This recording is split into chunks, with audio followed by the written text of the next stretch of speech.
Hey guys, welcome back to The Deep. So this week we have another special guest, another WDWNT fam member. It is Eric Morton. Eric, how are you doing this week? I'm doing great, Rob. How are you? Very good, and thank you for doing the show with me. I really appreciate it. I reached out to you and said, hey, I want to do Deep in the Plus, and let's talk about a movie. And the movie, out of the choices I gave you that you picked was... The Black Hole. The Black Hole. And see, I love that because this is one, there are several movies I've wanted to put on the list, and I wanted to have somebody who was at least familiar with it to talk to about it. Did you watch it like when you were a kid, or? Yeah, I've been thinking about this. This might be the first movie that I remember seeing in a theater. Wow. So this is 1979. I'm kind of dating myself here. I remember vividly seeing this in a theater. I remember also the film burning up in the middle. I don't know if you remember ever seen a movie where the film just like melted. So you're watching on the screen and suddenly in the middle of a scene, the film just kind of burns up, and we had to like wait for him to change the reel, I believe. But I do remember this movie in theaters. I remember my sister was born about a month after this movie was released, and I remember my babysitter giving me a gift that was the Black Hole activity book, and I played with that thing, had stickers and cutouts and all kinds of things of the characters. And I just remember I probably understood that book better than I understood the end of this movie. But I remember loving this movie as a kid. I'm not sure why my brother and I still talk about it every now and then.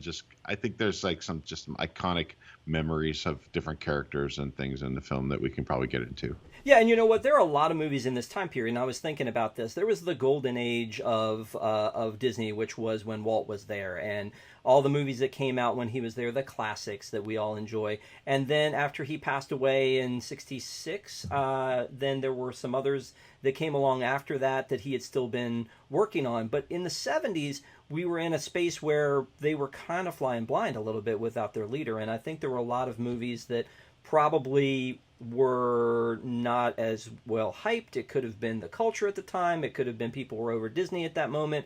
Disney is my dad's thing. I'm not really into it. And then, we hit the late 80s where we had the Renaissance again with The Little Mermaid and Roger Rabbit, and it kind of took off again. So I think there was this period of time where there were a bunch of movies that I actually liked that I think a lot of people didn't. And I would throw Condor Man in there, The Cat from Outer Space, Tron definitely in 1982, Unidentified Flying Oddball. Like there were a lot of them in those spaces that they seemed like they were trying something different and maybe going more in a direction of trying to maybe reach the male demo like boys rather than the princesses that were out there before. So there are a lot of them in this period of time that I think were pretty cool. But there's another thing that I think is probably not unseen in this movie is the fact that it was 2 years after Star Wars, and it feels like Disney's version of Star Wars in a lot of ways. Yeah, and it was also, I believe, it was like 2 weeks after Star Trek hit theaters too. So space movies were definitely in vogue, and from what I read anyway, they had been batting this movie back and forth in different forms for many years before and hadn't done anything. And then when Star Wars became such a smash hit, Disney said, we got to cash in on this, and it's time for a space movie. Do we have one? And someone's like, boy, we do. Well, that's the thing, too. I mean, it can't be a coincidence. 77, Star Wars comes out, is a huge hit. About how long it takes to put together a movie, and then 1979 comes along, and here's The Black Hole. And I look at, like, Vincent, the robot, reminds me of sort of an R2-D2 meets C-3PO. He's got the British accent like C-3PO, but he is kind of shaped like R2 and has his sort of, repairs and that kind of thing, powers. And so like that, and then the people walking around that look like stormtroopers, and then it feels like the relationship between Maximilian and the Doctor is that of the Emperor and Darth Vader a little bit. I mean, so there's a lot of it to me that felt like, okay, that's this in Star Wars. I was thinking about that too. There are some Star Wars parallels in there. There's no doubt about it.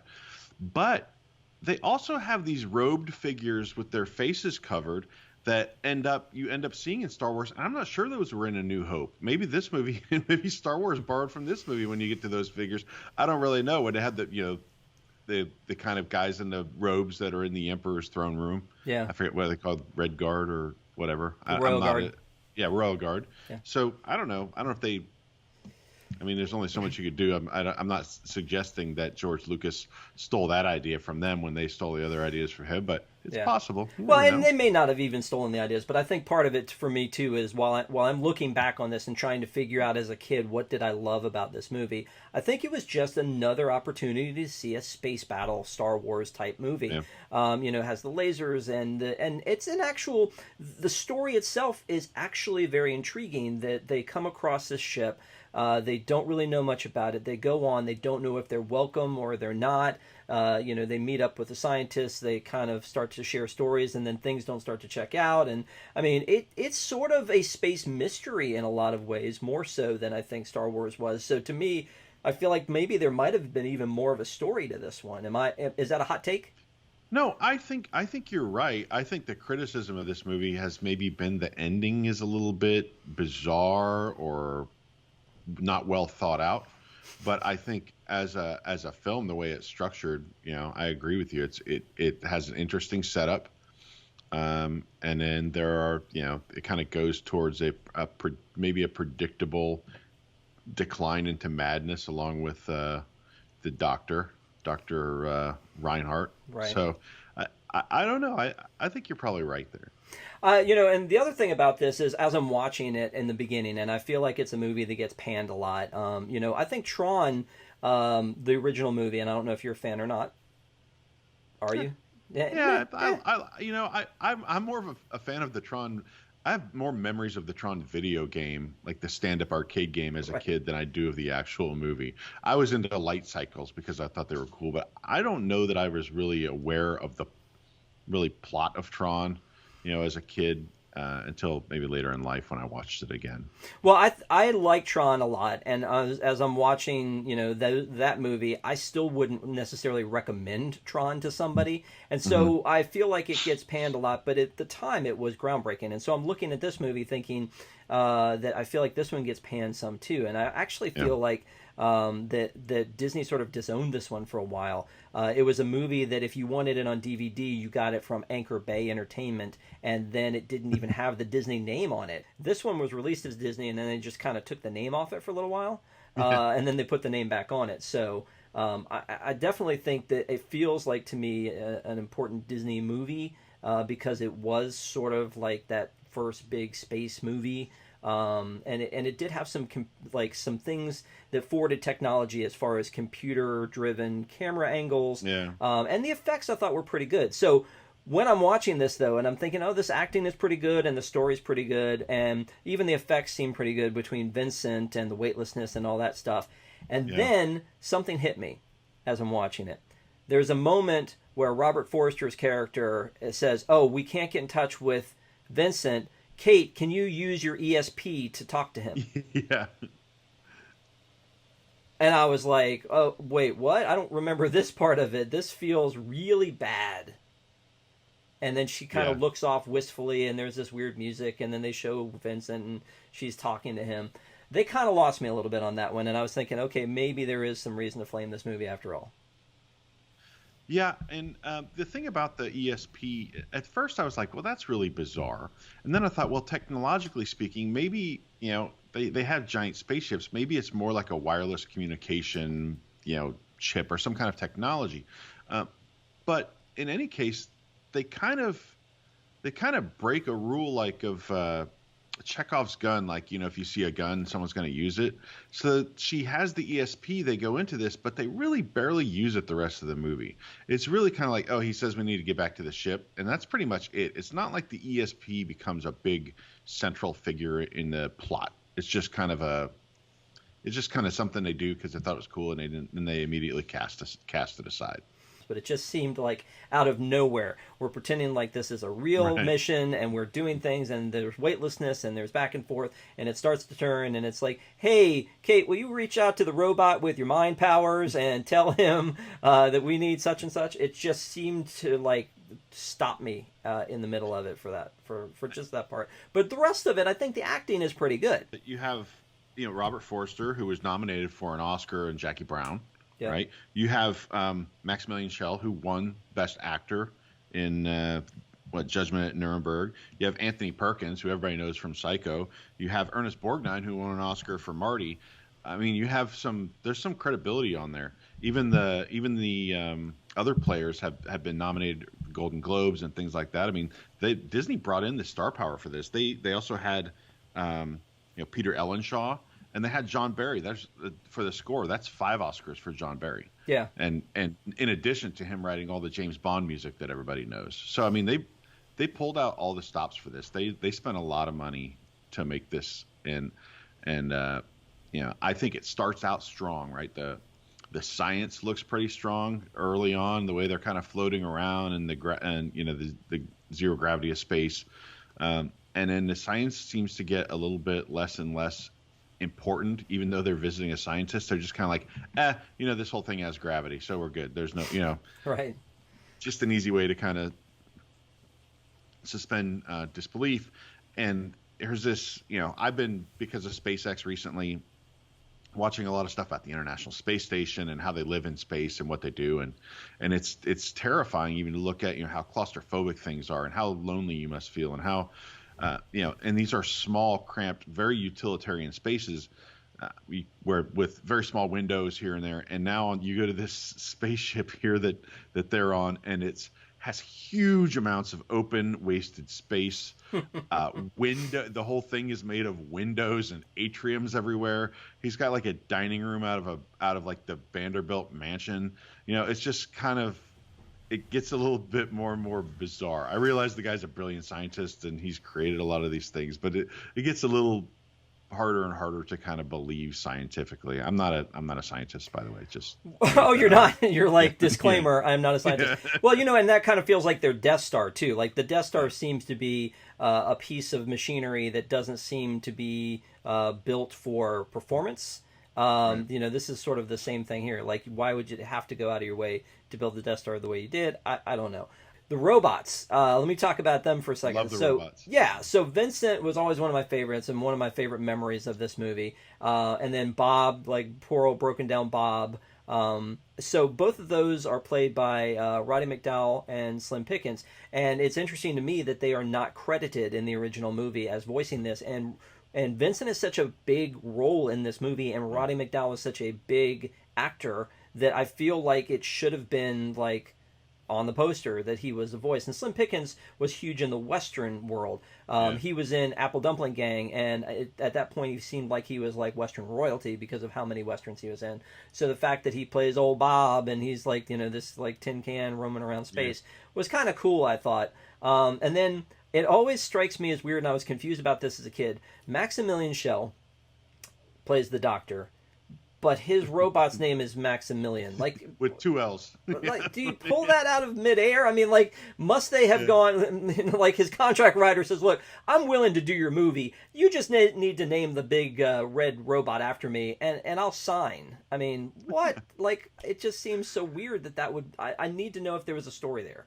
Yeah, I mean, who knows? I'm sure somebody knows, but it's interesting. That is a great robot. That is the most terrifying robot from my childhood for sure. And there were a lot of robots back then. Yeah. In the late 70s, early 80s, there were a lot of robots. He's at the top of the list of the scariest. I think it's funny the way they're named. So Vincent, and they put the period after right. So it's like an acronym, but it stands for Vital Information Necessary, and then centralized with the CENT capitalized. Like, that's kind of a lazy acronym. It's not even really an acronym. And then I'm like, well, Bob, surely they came up with something simple for Bob. And I look, and Bob is Bio Sanitation Battalion. Yeah, it makes no sense at all, because it's no B, little I, big O. Yeah, it doesn't make any sense at all. It seems like they could have done, I mean, for whatever the budget was on this movie, they probably could have done a little better. You're talking about, like, they spent a lot of money on this. This movie was $20 million, which by today's standard is like an indie film. It's nothing. And it made 36 million at the box office, which means to me that it wasn't a huge box office failure. Like some of the other movies of the time. So the fact that it's just sort of kind of a meh movie in the Disney catalog is weird to me, because I feel like there's a lot of opportunity for a space movie. And there was actually, I don't know if your research found this or not, but there was actually a reboot that was discussed. Really? Yeah, they were talking about remaking this movie before or around the time of Tron Legacy. So I guess they were going back and looking at some of these. Tron Legacy was a sequel straight up. This, I think, would have been a reboot, just obviously because of the way the first movie ended. They sort of would have had to have done a reboot of it. But I think they could have done a great job with that. Yeah. But you don't see this IP come up a lot. However, you were part of March Madness. Yeah. And you remember that was one of the things that got eliminated early was the black hole shooter game. Yeah. It seems like a missed opportunity too, because I'm sure, hey, you made $15 million or whatever they made your money back. Yeah. But that's an opportunity when you look at what Star Wars was doing. It was a launching pad for merchandise, like, millions and millions of dollars worth of merchandise. And this movie never I might be the only person that owned black hole merchandise as a kid. I don't know. But it seems like a missed opportunity. It seems like people were really ripe for something like this, and they picked up on this need, and they had something, and it just kind of fell flat. And part of it was not exactly for kids. It was a little dark, which is fine. But then the ending was weird, and it was the first PG movie that Disney did also. Yeah, I saw that too. Yeah. So it does remind me, and you'll see this if you do research. I didn't have to do research to know this. It has a certain 20,000 Leagues Under the Sea feel to it. There's a lot of parallels, like between Dr. Reindhardt and Captain Nemo. Yeah. These vessels with opulent quarters for the captain. There's no organ in this, but there might as well be. I mean, it's very fancy digs for the guy, and he has kind of 20,000 Leagues Under the Sea. He has a crew, but they're kind of like almost like drones, right? The first time you see them, they're having a funeral for one of the members of their crew at the bottom of the ocean. Same type of thing. You see these guys launching a guy off into the black hole for some type of funeral ceremony for one of their friends, even though they're like, I don't know, androids or whatever you call them. They've been lobotomized, I think is the appropriate term. Yeah. So I don't know. There's some parallels there with 20,000 Leagues Under the Sea for sure. That is interesting, though, that I went Star Wars and you were like 20,000 Leagues. So apparently there was nothing very original about this movie at all. But I do think, again, I was captivated by the movie all over again watching it and just trying to figure out, like, all the things that I forgot as a kid. Because I think as a kid I was like into the laser blasts and the robots and space. And all that stuff, and now I'm actually looking at it from the story point of view, and I think it was a fairly well put together story in general. You brought up the ending not being quite making as much sense, but I feel like that I kind of got into it, and it didn't feel too long. That's the other thing too, is that it's only an hour and 37 minutes, which by again today's standards, a Marvel movie lasts 17 hours, I think, something like that. No, a Marvel movie usually lasts 2.5 to. Did you see Interstellar? Okay, well that one on top of that felt super long. On top of the fact that it was long, but I mean, Avatar movies like that, they usually run anywhere from 2.5 hours to sometimes over 3. This is only an hour and 37 minutes, so it was fairly concise. And then to your point about the PG rating, the way that Anthony Perkins' character bites it is very jarring for a Disney movie. The fact that Maximilian's coming at him with this kind of like food Super dicer. Mario spinning blades. Yeah, exactly. And I always wonder, is that it? Like drink mixer, when they're just having social hour there. Yeah, no, that's exactly it. Didn't you see the lines flying everywhere and everything? But I mean, it's like he holds up the book, and I don't know what that's supposed to do, and then it comes right at him, and then Anthony Perkins has to pretend like, I mean, for a veteran actor like that, was this like just kind of like going out like a chump? Was that exactly what he had in mind? I don't know. They said they improvised it, but I think from watching it again, he hands Anthony Perkins this. I think that book that he's holding is all his formulas that he has made these scientific discoveries, and he says, "Take these back." And I'm thinking that's kind of weird. Like you'd think he'd just use a computer or some kind of media, not a handwritten book. But he's an eccentric guy. By the way, I think Maximilian Schell looks a lot like when they found Saddam Hussein. In this movie, he looks a little bit ragged. His hair's a little long. His beard's a little long. Yeah. Looks like he's been out in space by himself for a long time. But the Maximilian killing it's shocking because it doesn't happen like during the climax of the movie, right? Yeah. It's I don't know, a half hour before it's over or something Right. like that. And those are if you ask me what happens in that movie when I was a kid, what I would be able to tell you was Maximilian kills a guy with the spinning blades, and then the two cool robots fly around and like shoot lasers. That's what I mostly remember. Right, that's what I'm Movie as a saying. kid. Exactly. I am Yeah. 100% on the same page with you. Is that as a kid, like, I wish I had now, like, I wish I could be holding in my hand like a Vincent action figure that I had as a kid or something like that. I don't have anything like that. But I really feel like that was me too. Is looking at these robots is like, oh, these robots are awesome. And some of the stuff like the Century robots that walked around feels a little bit like Galaxy Quest and the aliens as they were walking around. So it looks a little silly now, but I think as a kid I probably thought, ooh, stormtroopers, again, because it was a couple years after Star Wars. So I bought into it as a kid on a different level than now, but I think that now when I look at it, I feel like it's a good movie. But I think it feels different, obviously, than when I was a kid. It feels like they could take the exact same movie and just put an ending on it and it'd be a lot better. Now, you have to really ignore some like scientific stuff. Like there's a guy that floats away into space. He's like floating away, like he's gonna float into the black hole. He's like, "Help me!" And then like they grab him and pull him back. He's not wearing a spacesuit. He's just wearing a jumpsuit. He's like, they get it back.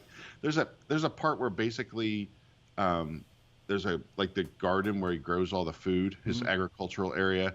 The windows around it shatter.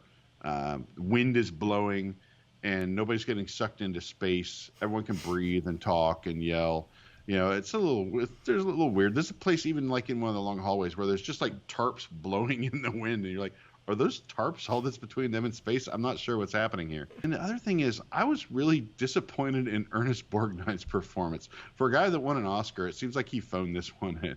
It seemed pretty corny, pretty one-dimensional. I don't know. I mean, maybe that's what they were going for. I wasn't a big fan of his acting in this one. Yeah, what's interesting to me is that I know Ernest Borgnine and remember Ernest Borgnine, and went back into his IMDb trying to figure out what it is that I know and remember him from, and honestly, not much, which is crazy, because I think it must have been maybe variety shows he was on, or as a kid, I don't know, because like The Love Boat, he was on that for a couple episodes, and I just know he was a big deal, and if you look at his IMDb list, it's huge, but for me, I felt like I knew him from something, and went back and looked, and I was like, okay, so McHale's Navy, well, that was something I saw in reruns and probably didn't care for too much, and then Airwolf, well, that was something I watched a little bit, but again... That's what I remember from his Airwolf. Yeah, but I didn't watch it a ton, so it was interesting to me, and also... A lot of these people don't really have other Disney ties, which is something that, as we usually do a Deep in the Plus, I usually look at how many Disney ties that they have, and most of these actors didn't have any others other than this movie. So he has one, like, made-for-TV Disney movie that he did, and other than that, he doesn't really have any ties to Disney, Ernest Borgnine, and it feels like he would have, like a Buddy Hackett, that he would have been in so many Disney movies, but he wasn't. And so the only thing modern day, and he's passed away since, but that he was known for was being Mermaid Man in SpongeBob. And as soon as I mentioned that to my kids, they're like, doing impressions of Mermaid Man. So I mean, that's it's weird to me that I know him so well, and yet at the same time, I just don't know from what. But I do like the premise. I like this massive ship that was presumably kind of constructed like a space station, like where they had to probably build it already in outer space, and they built this huge opulent thing with no regard to aerodynamics, because they're not important to a spacecraft. Yeah. Right. So I think it's really cool. I think it'd be a cool place to visit and live or whatever temporarily. But some of the science is pretty silly. It's made a lot like the By and Large ship in WALL-E, isn't it? Yeah, not a whole lot different. Just not as many robots. Not as many robots, more windows. True. Okay, so all of that said, we kind of picked it apart a little bit. We kind of shared some childhood memories of it. I need to know, Eric Morton, would you recommend this movie? Yes, I do recommend it, but don't blame me if you don't like the ending, because I don't like the ending either. But I do recommend it. There's it has that great feel of those like space operas from the late 70s. You know, it's got a great cast, it's got great music, and it's got cool visuals and cool robots. So yeah, thumbs up. Okay, okay. Well, and I really didn't expect you to say that as much kind Yeah, of like trash as you've been talking about it as yeah, we've gone yeah, through. So that is interesting. From my point of view, there are some movies that I would say if you're a Disney fan, you should see, and I think this is one that if you're a Disney fan, you should know this movie. I feel like you should know this movie. That said, I would have a hard time recommending this movie as much as it means something to me because of growing up with it. I would have a hard time recommending this movie just because I watched my wife and my daughter completely ignore 100% of this movie while oh I yeah, was watching it for us to talk about it. And then my son disappeared and he went to do something else, so it wasn't like captivating for them. And because again it has vibes of other movies, I think like if I had to like pin you down to one movie and it was, am I going to watch A New Hope or am I going to watch 20,000 Leagues or am I going to watch Black Hole? It would be third in that list yeah, that's because true. I mean it again I'm going to watch it again because again I like it, but and again if you're a Disney fan, I think it's important to know this movie, just like Tron, just like Condor Man, just like any of these other movies that I mentioned earlier. But it's not. I don't think it's for everybody, so I Yeah. wouldn't recommend it for the masses. But Look, there are objectively bad movies that I can't look away from. So every time Hot Rod is on TV, Hot Rod is objectively a bad movie. I can't not watch it. Andy Samberg, Yeah, yeah, I can't not watch it. It's and so I'm glad that movies like this exist. That you can watch a little bit of it. You don't have to get sucked into the plot. You can watch a few minutes. Hey, here's some cool robots. Here they blast and stuff. That was cool. Anyway, I yeah. gotta go check the laundry. Yeah, it's not. I don't think it's a bad movie. I mean, there are some movies out there that are legitimately bad movies, and Hmm. one of them that I'm going to try to get somebody to review with me is Fuzz Bucket. Fuzz bucket. Yeah, it's a thing on Disney Plus. Look it up. We're going to talk about it someday. But so there are some things that are like hurtful, cringy. I wouldn't recommend this one. Again, I don't hate this. I mean, obviously have a soft spot for this movie, but I think that it would be hard for me to go, oh, you know what you should see if you haven't watched everything else on Disney Plus. You should definitely see The Black Hole. Yeah. I'm only reserving that for the people who are the hardcore Disney fans. But if you agree or disagree with us, please let us know. You can comment below, or you can hit us up at Deep in the Plus on Facebook, Twitter, or Instagram, and let us know what you think. And if you loved this movie, and if you think it stands the test of time, or if you hated it and you're like, Eric, what are you doing recommending this movie for me? It was horrible. Or if you're like, Rob, come on, this is a classic. Everyone needs to see it. So definitely let us know what you think. Eric, thank you for sitting through this one Yeah, with of me. course. Of course. Appreciate it a lot. Thanks for having me. Cool. Okay. All right, Eric. So you know how this works. You also have to give us your pick of the week. So what are you watching on Disney Plus that you want to recommend to everybody this week? This is the result of a wormhole or a rabbit hole, I guess, that I went down. I don't want to say wormhole was from the black hole we Sure. just talked about. Rabbit hole. Yeah. And the pick of the week is Hello Dolly, which is now available on Disney Plus. It wasn't a few weeks ago, but now it's here. And what led me to this was actually watching WALL-E. So many people that haven't seen Hello Dolly, which is a Broadway musical that turned to a film starring Barbra Streisand, is where the song came from. And WALL-E, that everyone knows, that put on your Sunday clothes, there's a great big world out there, or whatever, Right. So I heard that and I was like, oh, what is that from? What is that from? And I saw, oh, it's from Hello Dolly. Well, I'm going to watch Hello Dolly. So I watched Hello Dolly, and it's got Barbra Streisand, like I said. And then the rabbit hole kept getting deeper. I end up watching like an Avengers movie that has Josh Brolin, who's Barbra Streisand's stepson. We just keep getting deeper and deeper. Anyway, Hello Dolly, 1969, based on the Broadway musical, starring Barbra Streisand. It's got Walter Matthau, some of you may know as Morris Buttermaker from the Bad News Bears. It has a very young Michael Crawford, who people know as the Phantom of the Opera. And Condor Man. And Condor Man. It's directed by Gene Kelly. It has another big kind of Broadway star was Tommy Tune, who's in it. And it's a musical set in the late 1800s in New York. So they basically, Dolly Levi is a socialite who is like a matchmaker. She's kind of like your person who has a hookup for everything. She knows everybody who knows everybody. And Walter Matthau is a half millionaire up in Yonkers, which it's a borough of New York, but seems like it's way out in the sticks to them back then. It seems like, you're driving out to the country, or you're taking a train out to the country, and she's trying to get him to fall in love with her. He's trying to get some other woman to fall in love with him, and she's making matches along the way for other people. And there's a lot of songs that people will recognize, and there's a lot of, it's got dancing. It's a typical kind of Broadway thing. It was a big budget deal. There's a lot of controversy back in the 60s about it when they cast Barbra Streisand.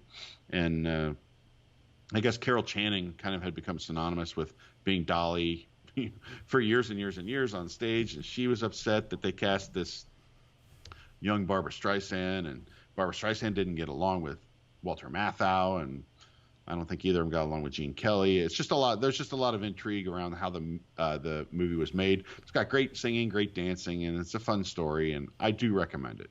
Yeah, I actually had never. I still have not seen this movie, and I saw it pop up on Disney Plus. But I did get to see the musical on the touring version last year, and you're right. The music, you go, wait a minute, this is from this Hello Dolly, and that's from Hello Dolly, because there are a lot of songs that I guess I never kind of associated. Yeah, there are several. With it. Yeah, several songs that you'll recognize, that many people will recognize, and very well done. I mean, it's hard to believe a very young Barbra Streisand is going to fall in love with this Walter Matthau, who's probably in his late 50s or something at the time. But hey, what are you going to do? It's the late 1800s, and love has weird ways of finding you, I guess. Yes, it does. Well, that is a very strong in your masculinity pick, Eric. So I appreciate you no being problem. brave. I'm not afraid to recommend a movie where I end up tapping my foot a little bit and singing a song. Nice. I'm not saying it's the best movie out there, but it's worth a watch. It's fun. Yeah. Well, for my recommendation, yesterday, Donald Duck's birthday, June 9th. And so they put out a bunch of Donald Duck content on Disney Plus, and one of the things that I saw was a one that I'd never seen before, and it was called Let's Stick Together. And it's with Spike the Bee, who I know, Eric, we talked about this beforehand, and you said Spike, you thought maybe they made him up for Flower and Garden Festival, but he is a real thing.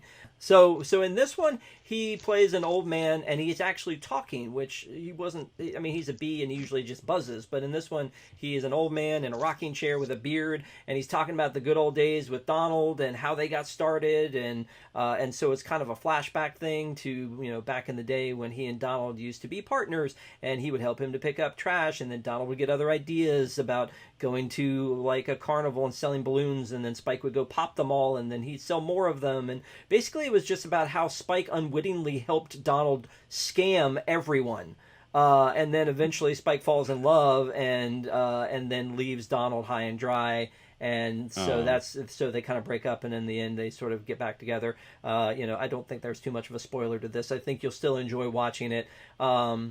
It's about 7 minutes long, I believe. So, I definitely think you need to celebrate Donald's birthday in some way, even if you're watching this down the road.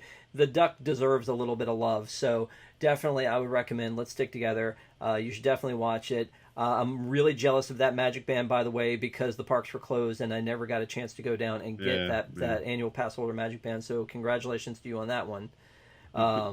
But thank you again, Eric, for doing the show with me. I really appreciate it.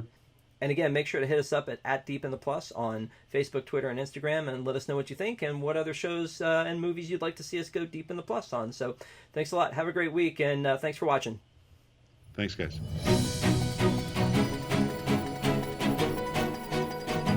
If you like what you're watching, make sure you like and subscribe. You can also find us on social at Deep in the Plus on Instagram, Twitter, and Facebook.